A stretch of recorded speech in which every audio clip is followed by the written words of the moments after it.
Assalamualaikum warahmatullahi wabarakatuh. Apa kabar sahabat? Semoga kita semuanya selalu mendapatkan bimbingan Allah menuju jalan yang lurus. Setelah seharian beraktivitas, tidur menjadi cara yang paling efektif untuk beristirahat baik secara fisik maupun mental. Tidur merupakan kegiatan pasif yang memiliki peran yang sangat penting dalam menjaga kesehatan tubuh dan pikiran manusia. Dengan tidur yang cukup, seseorang dapat memulihkan stamina dan siap menghadapi aktivitas keesokan harinya. Namun, jika seseorang mengalami kurang tidur, dampak negatif dapat dirasakan, seperti perubahan mood, rasa lelah, dan bahkan sakit kepala. Oleh karenanya, disarankan agar kita tidur dengan waktu yang cukup sekitar 6 hingga 8 jam setiap harinya. Dan jika memungkinkan, dapat meluangkan waktu untuk tidur siang sejenak.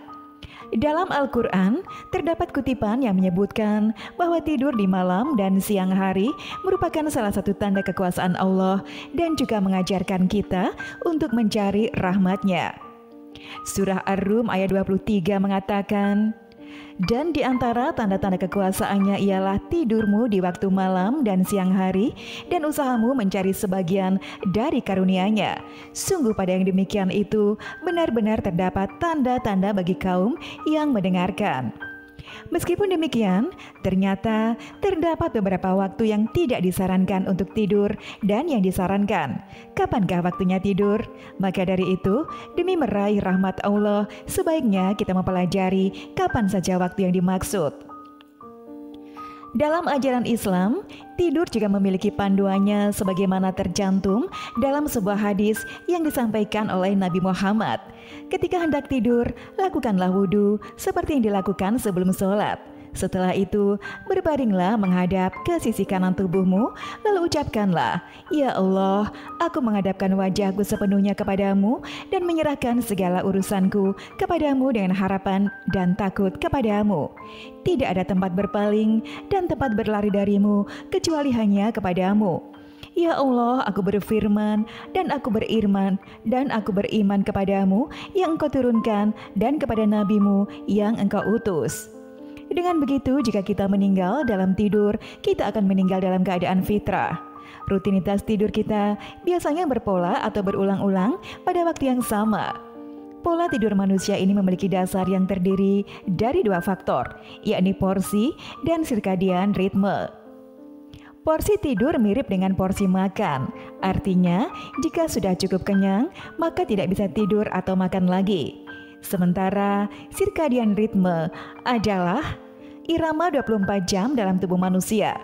Misalnya jika seseorang tidur pada jam 9 atau 10 malam dan bangun pagi, maka tubuh akan segar karena tidurnya cukup dan berkualitas. Namun setelah beraktivitas di pagi hingga tengah hari, seseorang akan merasakan mengantuk karena ritme sirkadian. Sahabat beriman, setiap orang memiliki ritme sirkadian yang berbeda, termasuk usia mereka. Fenomena ritme sirkadian ini terungkap dalam penelitian mengenai waktu tidur di mana seseorang diisolasi dalam ruangan tanpa lampu buatan selama 10 hari. Pada awalnya orang tersebut tidur selama 10 hingga 11 jam sehari, tetapi setelah penelitian berlanjut, mereka hanya tidur selama 8 jam. Dari penelitian tersebut diketahui bahwa manusia membutuhkan tidur selama 8 jam dalam sehari. Sejarah juga menunjukkan kemunculan lampu atau penerangan buatan telah mengubah jam aktivitas sehingga manusia dapat beraktivitas hingga larut malam, yang mengakibatkan tidur menjadi berantakan. Karena pola tidur terganggu, maka kita akan mengantuk pada jam-jam sibuk, bahkan pada waktu yang dilarang untuk tidur. Tidur setelah sholat subuh sampai terbitnya matahari adalah waktu yang dilarang. Tidur pada waktu ini diyakini dapat menghambat seseorang untuk memperoleh berkah dalam rizki dan umur. Meski pada umumnya suasana pagi hari setelah sholat subuh terasa begitu nyaman untuk kembali berbaring, namun disarankan untuk menghindarinya karena tidak disenangi oleh Nabi. Pasalnya, saat-saat tersebut dianggap sebagai saat yang penuh dengan keberkahan dalam mendapatkan rizki. Rasulullah pernah mengatakan, "Apabila engkau telah selesai salat subuh, janganlah kamu tidur tanpa mencari rizki." Hal ini seperti dijelaskan oleh Habib Zain bin Smith, tidur setelah subuh menghilangkan berkah rizki dan berkah umur. Sebab berkah umat ini ada di waktu pagi, yakni waktu setelah sholat subuh sampai terbitnya matahari. Selain menyebabkan rasa malas untuk melakukan aktivitas setelahnya, tidur di waktu ini juga dapat menghambat datangnya rizki karena sudah kehilangan berkah dari Allah Subhanahu wa Ta'ala. Dari Sar bin Wadiyah al-Ghumaidi, Nabi bersabda, "Ya Allah, berkahilah imatku pada pagi harinya." Ibnu Qayyim telah berkata tentang keutamaan awal hari dan makruhnya menyanyiakan waktu dengan tidur dengan berkata, termasuk hal yang makruh bagi mereka, yakni orang soleh, adalah tidur antara sholat subuh dengan terbitnya matahari, karena waktu itu adalah waktu yang sangat berharga sekali. Ibnu Qayyim menempatkan hukum tidur sehabis sholat subuh sebagai makruh. Makruh berarti sesuatu itu sangat kurang direkomendasikan, bahkan tidak direkomendasikan sama sekali. Walaupun tidak haram dilakukan, karena hal ini bisa melalaikan firman Allah dalam surah Ar-Rum ayat 17. Maka bertasbihlah kepada Allah pada pagi hari dan pada waktu subuh. Maka dari itu, Urwah bin Zubair, salah satu dari 7 ahli fikih dari Madinah, dari generasi tabi'in, bahkan sampai melarang anaknya tidur setelah subuh karena keberkahan dari Allah sudah dijelaskan dengan tegas. Kemudian menurut pengetahuan di bidang kedokteran, tidur di waktu ini sebaiknya dihindari karena berkaitan dengan ritme sirkadian tubuh yang sejalan dengan waktu. Jika seseorang telah cukup tidur pada malam sebelumnya, maka disarankan untuk tetap terjaga setelah subuh. Selain itu, berdasarkan penelitian kesehatan, tidur di waktu pagi hari dapat menyebabkan gangguan metabolisme tubuh, di mana tubuh akan menjadi lebih lemah dan lesu. Maka tidak heran jika tidur di pagi hari, apalagi dalam waktu yang lama, dapat menghambat rezeki. Umat Islam tidak dianjurkan tidur setelah waktu asar. Setelah melaksanakan sholat asar dan waktu menjelang maghrib adalah waktu yang rawan mengantuk, lantaran umat Islam biasanya merasa lelah usai beraktivitas seharian. Namun jam setelah melaksanakan sholat asar dan menjelang maghrib ini ternyata adalah waktu yang dilarang untuk tidur di dalam ajaran agama Islam. Tidur pada waktu ini berisiko mengurangi daya aktif akal pelakunya. Dalam salah satu hadis dari Aisyah dijelaskan bahwa barang siapa tidur setelah waktu asar lalu hilang akalnya, maka jangan pernah salahkan kecuali pada dirinya sendiri. Meski para ulama menghukumi hadis ini sebagai hadis doif, namun hadis ini masih relevan dalam konteks fadail al-amal atau perbuatan keutamaan. Menurut cerita dari Habib Zain bin Smith, suatu ketika ada seseorang yang meragukan penjelasan dari seorang pendakwah mengenai resiko tidur setelah waktu sholat asar. Dia pun tertarik untuk mencari kebenaran, lalu memutuskan untuk mencoba tidur setelah sholat asar dengan harapan dapat membuktikan apakah tidur pada waktu tersebut benar-benar membawa risiko yang dapat menyebabkan seseorang menjadi gila. Dengan tekad yang bulat, orang tersebut menjalankan sholat asar dan kemudian merebahkan tubuhnya untuk tidur. Ia pun tertidur dengan pulasnya dan tak menyadari waktu berlalu hingga ia terbangun saat tengah malam telah tiba. Setelah terbangun, ia pun langsung bergegas menghadap pendakwah tadi untuk komplain. Engkau pernah berkata, kalau tidur setelah asar mengakibatkan gila atau hilangnya akal. Lihatlah aku tidur setelah asar dan aku sama sekali tidak merasa gila. Pendakwa tersebut pun menjawab dengan senyum dan penuh ketenangan. Apakah ada perilaku orang gila yang melebihi hal ini? Engkau datang menuju rumah seseorang pada saat dini hari, sedangkan orang-orang dalam keadaan tidur. Orang yang komplain tersebut dalam diam seketika dan ia pun membenarkan ucapan pendakwa tersebut dengan penuh rasa malu.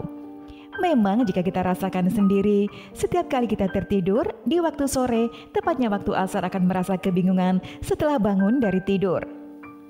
Bahkan ada sebagian orang yang mengalami gangguan kejiwaan serius setelah tidur di waktu asar karena hal ini dilakukan selama 40 waktu berturut-turut. Sementara itu, menurut pengetahuan kedokteran, pada saat asar juga tidak dianjurkan untuk tidur karena pada malam harinya sudah cukup tidur dengan kualitas baik. Saat waktu asar ini adalah saat di mana tubuh masih segar dan vitalitas juga sedang meningkat ketika berpuasa atau tidak sedang mengkonsumsi makanan pada jam-jam makan siang. Memang kita akan merasakan kantuk. Namun setelah waktu asar, vitalitas tubuh kita justru kembali meningkat. Berikutnya adalah tidur sebelum melaksanakan sholat Isya merupakan waktu yang juga dilarang. Meskipun seringkali merasakan sangat kantuk pada waktu tersebut, penting untuk menghindari tidur sebelum waktu Isya tiba. Dalam salah satu hadis sahih dari Abu Barzah dijelaskan, sesungguhnya Rasulullah tidak pernah tidur sebelum sholat Isya dan berbincang-bincang setelah sholat Isya. Terdapat alasan yang mendasari mengapa tidur sebelum melaksanakan sholat Isya tidak disarankan, yakni karena kekhawatiran akan terlewatinya waktu Isya akibat tidur yang terlalu nyenyak. Hal ini sering terjadi pada kebanyakan orang yang cenderung tidur pada malam hari tanpa segera melaksanakan sholat Isya. Alasan ini seperti yang dijelaskan dalam kitab Umdah Al-Qori Syarah Sahih Al-Bukhari. Adapun sebab makruhnya tidur sebelum Isya karena berpotensi hilangnya waktu Isya dengan menghabiskan waktu untuk tidur dan juga supaya orang-orang tidak menganggap enteng hal demikian hingga mereka tidur dan meninggalkan sholat Isya secara berjamaah. Adapun makruhnya adalah berbincang-bincang setelah Isya karena akan mendorong untuk begadang dan dikhawatirkan akan tertidur hingga meninggalkan qiyamul lail dan berzikir pada saat malam serta meninggalkan sholat subuh. Sahabat beriman, sedangkan waktu tidur yang dianjurkan oleh syariat adalah tidur di waktu qailullah. Dalam hadis dijelaskan, tidur qailullah kalian, sesungguhnya setan tidak tidur di waktu qailullah. Waktu qailullah ini ada yang menafsirkan sebagai tidur sebelum waktu zuhur atau ketika tergelincirnya matahari. Ada juga yang menafsirkan setelah masuk waktu zuhur. Yang pasti, fungsi utama tidur qailullah ini adalah sebagai persiapan agar dapat melaksanakan qiyamul lail dengan sholat dan berzikir di malam hari seperti yang dijelaskan oleh Imam Al-Ghazali. Tidur qailullah adalah sunnah yang dapat membantu seseorang melaksanakan qiyamul lail seperti halnya sahur yang hukumnya sunnah yang berfungsi untuk membantu seseorang dalam melaksanakan puasa. Selain itu, syariat Islam menganjurkan agar seseorang menjadikan waktu malam sebagai waktu tidur dan istirahat, sedangkan waktu siang untuk bekerja dan beraktivitas. Sebab pola demikianlah yang dipandang ideal dan sesuai dengan ajaran Islam. Hal seperti ini ditegaskan dalam Al-Quran, Surah An-Naba ayat 1, ayat 10 hingga 11, dan kami menjadikan malam sebagai pakaian atau waktu tidur, dan kami menjadikan siang untuk mencari penghidupan. Selain waktu-waktu yang sudah ditetapkan, masih ada lagi waktu yang dilarang untuk tidur, seperti misalnya adalah tidur setelah makan. Bahkan beberapa ulama juga menyarankan untuk tidak tidur setelah makan sahur. Saat seseorang mengkonsumsi makanan, perut akan terasa kenyang, yang kemudian memicu rasa mengantuk, dan banyak orang yang cenderung langsung tertidur setelah makan. Namun tidur setelah makan tidak dianjurkan dalam ajaran agama Islam dan juga memiliki resiko terhadap kesehatan. Dokter spesialis mengatakan, jika seseorang tidur setelah makan, maka hal ini bisa mengganggu metabolisme tubuh. Tubuh juga memerlukan waktu untuk mencerna makanan dan nutrisinya diserap oleh tubuh. Jika kita tidur, maka proses pencernaan tidak begitu efektif, otomatis metabolisme melambat yang seharusnya untuk mencerna makanan akhirnya butuh waktu lebih lama untuk mencernanya. Hal inilah yang berpotensi kembalinya makanan ke kerongkongan, berisiko diabetes, hingga menyebabkan kegemukan karena adanya timbunan lemak yang berlebih. Oleh karena itu, sebaliknya berikan waktu sekitar 1 hingga 2 jam setelah makan bila ingin tidur. Yang berikutnya adalah hindari tidur berlebihan sepanjang hari. Berdasarkan ajaran Islam, tidur sepanjang hari sangat tidak dianjurkan. Tidur yang berlebihan, terutama jika dilakukan sepanjang hari, dapat mengganggu rutinitas harian, memunculkan rasa malas, membuat seseorang lengah dalam menjalankan tugas dan ibadahnya, dan serta berdampak negatif pada kesehatan. Selain dapat menghilangkan semangat hidup, tidur yang berlebihan juga berpotensi menyebabkan gangguan kesehatan fisik seperti kelesuan dan penyakit yang disebabkan oleh gaya hidup tidak aktif. Namun hal ini tidak berlaku bagi orang yang sakit dan tidak memungkinkan untuk bangun dari tempat tidurnya. Bagi yang tidak sakit atau dalam kondisi yang lumpuh, sebaiknya tidur dengan jumlah yang cukup, tidak terlalu lama atau sepanjang hari. Namun juga jangan kurang tidur. Hal ini dikarenakan tidur menjadi dasar kualitas manusia, dalam arti kemampuan otak, kestabilan emosi, kecerdasan, daya ingat, kesehatan, dan daya tahan tubuh.